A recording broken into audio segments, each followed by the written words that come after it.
Key decisions ahead for the Democratic Party as the DNC wraps up its summer meeting in Austin, Texas today.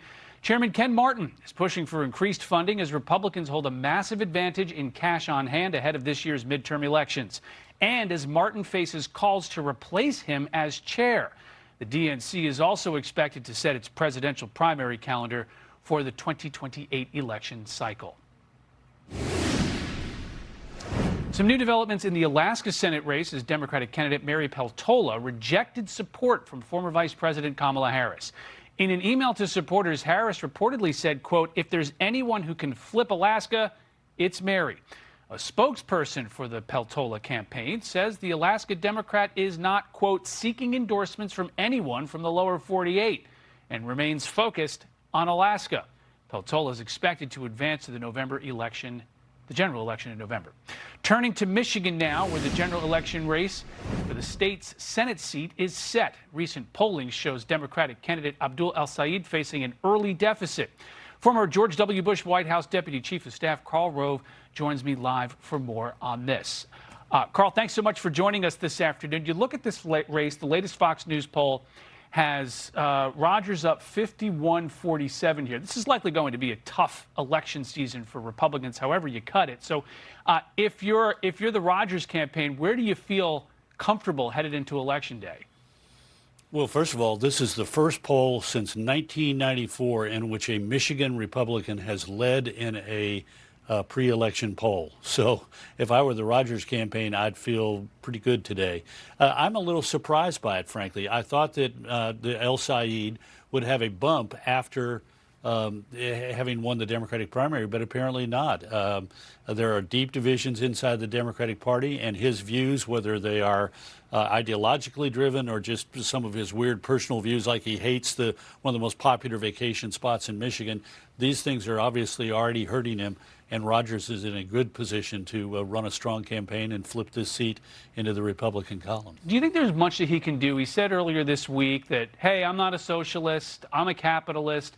Do you think there's enough time to walk back or create enough distance between some of those things to bring the Democratic base back on board?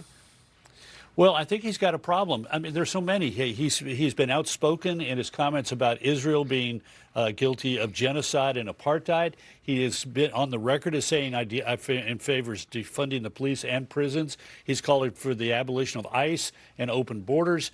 When Ayatollah Khamenei was killed, he said in a private conversation that became public, I don't want to comment on it because the guy who hated America for decades and called for the destruction of the United States, because there are some people in Dearborn, a heavily Arab American community, who are upset at his death. So, and then, he spends the last day of his primary campaigning with Hassan Piker, who said America deserved 9/11. Now, he can try and walk those comments back now, and that's what he's going to try and do.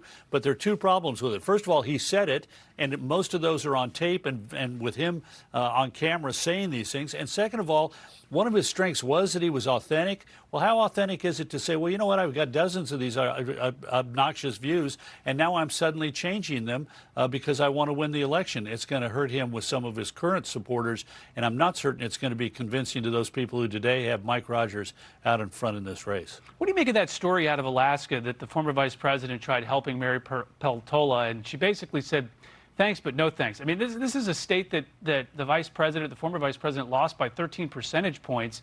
What do you think that says about her self-awareness of the races that she should be getting involved in?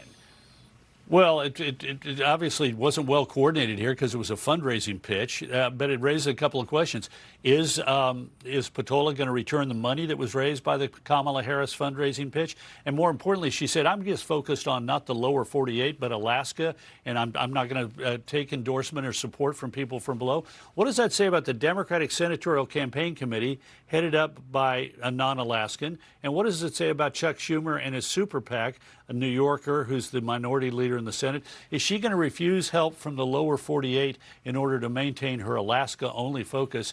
There were better ways to handle this. If she didn't want Kamala Harris's endorsement, she should have made that clear before they sent out the fundraising pitch. And if she didn't, as she obviously didn't, then she ought to find a more artful way than to say, I'm not going to accept any support from the lower 48, because her election depends upon large amounts of money flowing into Alaska from the lower 48, from the Democratic Senatorial Campaign Committee and Chuck Schumer's super PAC. Yeah, and way across the country now, we're now seeing reports that Graham Plantner's is going to get back on the campaign trail. He's going to do an event on Labor Day.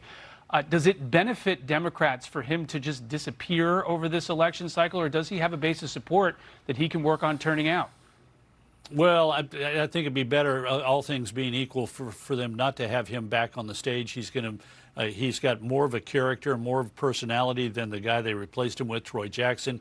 It's going to bring up all the old questions, and we're going to litigate those for 3 or 4 or 5 days while he's on the stage and Jackson is not. Jackson needs to have him out of people's minds and off the stage, and Plattner's obviously not going to cooperate by that. He's got to have another brief moment in the sun, but he's going to remind us of all the reasons why he should not have been the Democratic candidate and why he is not the Democratic candidate today. And Karl, finally, as Democrats meet here in Austin, Texas, you know, you've got this, back in 2020, the more moderate wing, centrist wing of the party got together and they defeated the progressives and they nominated Joe Biden.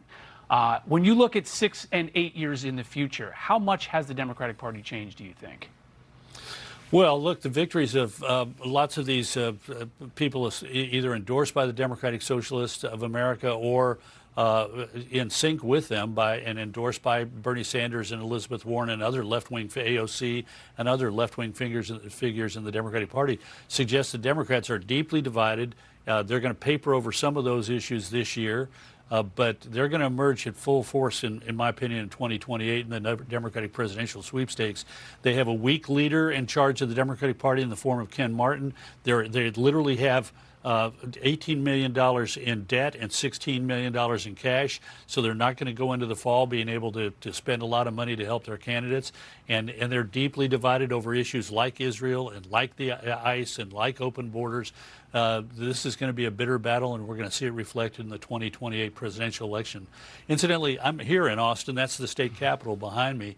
And I thought it was interesting. One of the things that Ken Martin made a big deal of was he said, please don't go to the Starbucks because Starbucks is not unionized. And so please, members of this committee, don't go buy your coffee. I see some of you have Starbucks coffee cups. Don't buy your coffee from Starbucks. Great way to sort of set a great important tone for the Democratic Party. Don't buy your coffee from Starbucks. There you go. Karl Rove, thanks as always. Very much appreciate you joining us. Thanks, Rich. Appreciate it. Be sure to like and subscribe for all the Fox News latest on YouTube and catch full shows streaming now on Fox One.